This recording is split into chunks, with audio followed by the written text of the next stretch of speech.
hammasidan charchadim. Juda ham charchadim. Qayerlargadir hammasiga qo'l siltab ketgim kelyapti. Allohim, o'zing yo'l ko'rsat menga.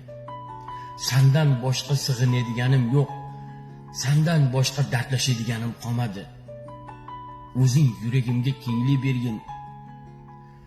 Ichim yig'lab turgan holda ham yuzim kulishidan charchadim, ortiq kuchim yo'q. Keng dunyoing menga torlik qilyapti. Bu hazilkash, beshafqat taqdirning yo'lida qarshimga chiqqan soxta insonlardan charchadim. Bevafolardan charchadim. Dard berganingda balkim o'limimni kutib jingina sabr qilib yotardim. Lekin hozir qayrim og'riyapti bilmayman. Yo'q, yaramga o'zing malham bo'l, Allohim.